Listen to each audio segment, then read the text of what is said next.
Ya, kembali di jelang pilkada. Sebelum saya melanjutkan perbincangan, di ujung telepon sudah terhubung bersama kami Pak Iyat dari Bekasi. Silahkan Pak Iyat. Oke, nampaknya terputus. Saya ke Pak Nasi. Ini ada isu Muhammadiyah atau NU. Lalu pemimpin generasi muda, pemimpin milenial yang diminati oleh para pemilih pemula. Ya, sesungguhnya lebih seksi yang mana? Ya, sesungguhnya ini tergantung bagaimana membuat personifikasi ya. Kalau bahasa politik sekarang itu membuat pencitraannya. Tadi dikatakan misalnya Pak Hatta itu Muhammadiyah misalnya. Sebenarnya enggak.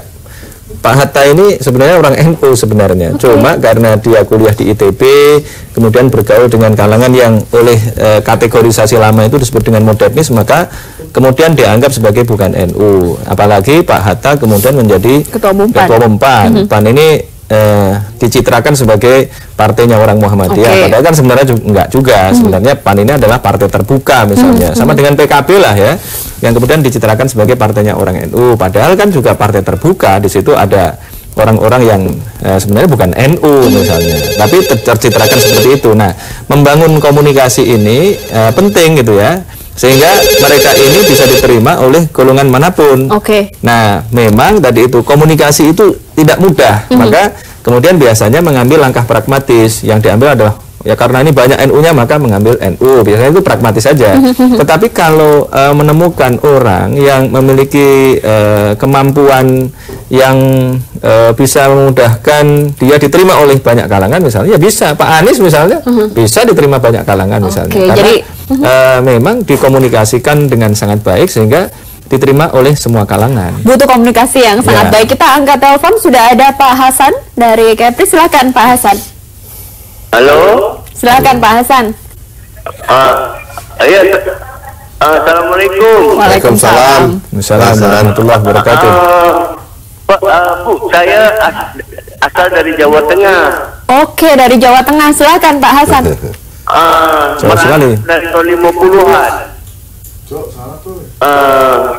Jadi pertanyaan saya, ada tak gubernur Jawa Tengah yang mampu supaya orang Jawa Tengah tidak merantau lagi? Baik. Tapi orang provinsi lain yang merantau ke Jawa Tengah, orang Jawa Tengah tak usah merantau lagi. Ada nggak gitu? Baik, terima kasih Pak Hasan. Saya ini dua-duanya orang warga Jawa Tengah loh. Silahkan Pak Ferry. Ya, Pak Ferry dulu, silahkan Pak Ferry. Ini soal yang tadi Pak Hasan tadi tanya. Kan kalau yang merantau ada banyak faktor. Yang pertama karena ada program pemerintah, misalkan program transmigrasi. Kemudian ada yang kedua karena ada pertumbuhan ekonomi gitu, menyebabkan kebutuhan tenaga kerja atau yang lain-lainnya itu bisa menyebabkan perantauan atau migrasi satu daerah ke daerah yang lain terjadi gitu. Sebenarnya kalau Jawa Tengah bisa ada banyak investasi, ada banyak industri, menurut saya memang itu menjadi tantangan kepemimpinan baru di Jawa Tengah supaya dalam lembaga survei, hasil survei yang kami dapatkan itu masalah utama di Jawa Tengah itu memang yang pertama adalah lemahnya infrastruktur. Yang kedua tingkat pengangguran yang cukup tinggi. Oleh karena itu memang pertumbuhan ekonomi di Jawa Tengah yang sekarang menurun terus itu harus ditingkatkan, dan industri-industri juga harus ditumbuh kembangkan di Jawa Tengah supaya memang ada penyediaan lapangan pekerjaan di Provinsi Jawa Tengah, dan mudah-mudahan nggak terlalu perlu lagi ke Riau. Tapi bisa jadi juga malah harapannya Pak Hasan tadi, kalau perlu mah orang Riau ikut bisa bantu. Tapi kan sebenarnya persoalannya Jawa Tengah ya. Selama warga negara Indonesia bekerja dimanapun menurut saya boleh.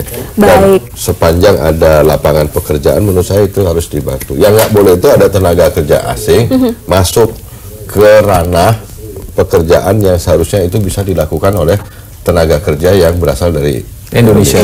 Singkat saja Pak Nasi tanggapannya.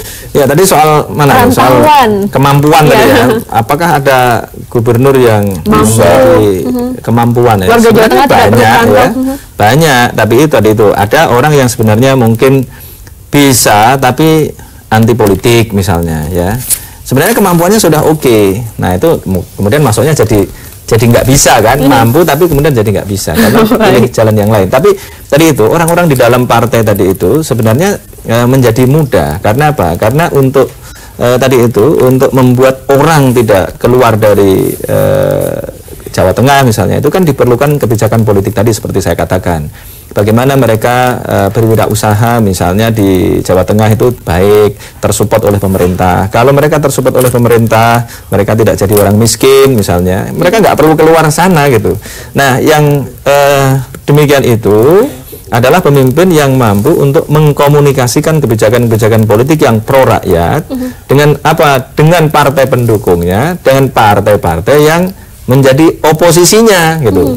Kan ada juga nanti kan ada partai politik yang calon yang diusung itu kalah misalnya, dia memilih untuk menjadi oposan misalnya. Bagaimana melakukan komunikasi politik agar tadi itu walaupun menjadi oposan tetapi tidak menjadi oposan yang membabi buta, tetapi bahkan mampu memaksa ya oposan itu kalau tidak rasional misalnya justru nanti akan dimusuhi rakyat, sehingga oposan yang demikian tadi itu menjadi oposan yang konstruktif, tidak sekedar oposisi tetapi melakukan kritik-kritik yang konstruktif. Nah inilah diperlukan ya, diperlukan gubernur yang tadi itu memiliki logika yang baik ya, logistik yang baik sehingga mendapatkan dukungan yang besar.